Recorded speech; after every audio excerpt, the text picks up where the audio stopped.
Just when you thought Fridays couldn't get any better, think again. Today just might be the best day of the year. For some of us, it's National Drink Wine Day. Here to help expand our minds in the world of wine is sommelier Jackie Ish.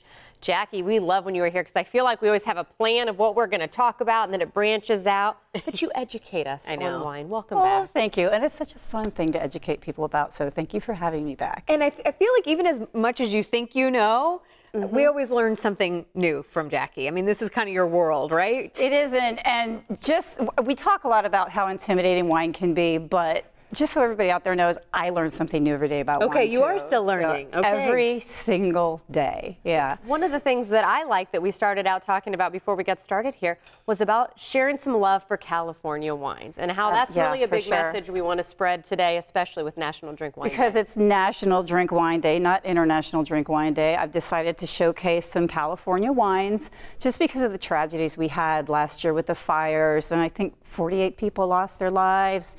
Dozens and dozens of people lost their homes, and if I can just encourage everyone, support our California winemakers and the folks out there that are really, they're tenacious and they're farmers and they're coming back, but drink some California wine. There's lots of good California wine out there. All right. Well, what did you bring for us today? I mean, what is a good one to kind of start with and maybe expand your horizons? Of course, I'm going to go right to this one. Okay. Because that's kind of... Because you're a bubbles girl. I'm a bubbles girl. I am.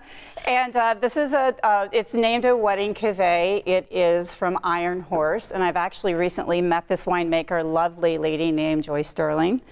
And it's a beautiful, sparkling California wine, suitable for any occasion, not just weddings, although she has spread a lot of joy, no pun intended, over the years with her wine. And then we also brought today Chateau Montelena, which is, a lot of people know the Montelena label, familiar with the movie Bottle Shot that featured the Chateau Montelena, the Chardonnay.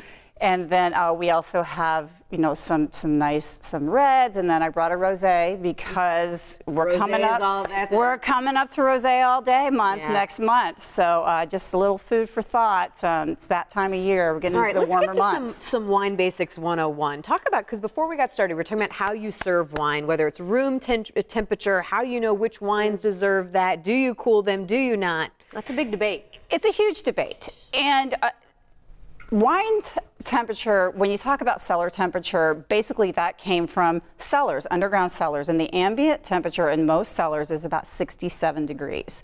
So that's the temperature that ideally you would serve red wine at. That being said, in the state of Florida, it's warm. Yeah, it's never 67. Yeah, like you're constantly fighting that battle. So I can tell you at Sea Salt St. Pete, my wine room, we keep at 60 degrees. Which is obviously cooler than 67, but by the time you get it out of the cellar or at home, your wine cooler, get it to the table, get it in the glass, you're going to hit that perfect 67 at some point, and then it starts coming up. This is even red.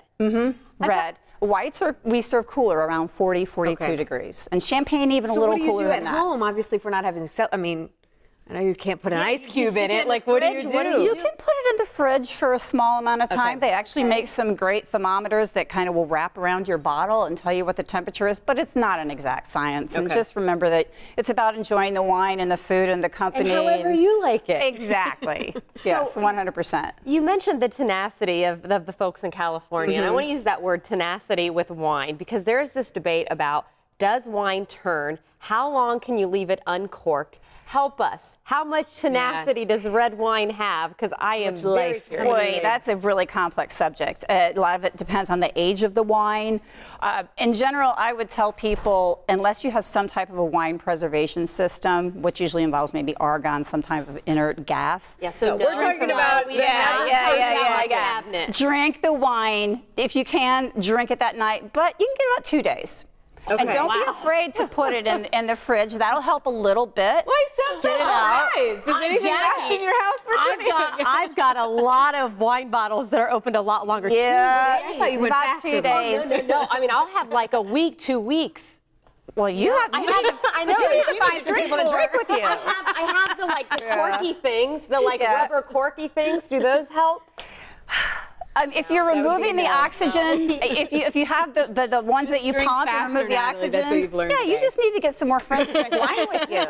What's your address? Time, I know. On that note, we gotta go. Drink wine. We always love when you're here. Come back soon, all right?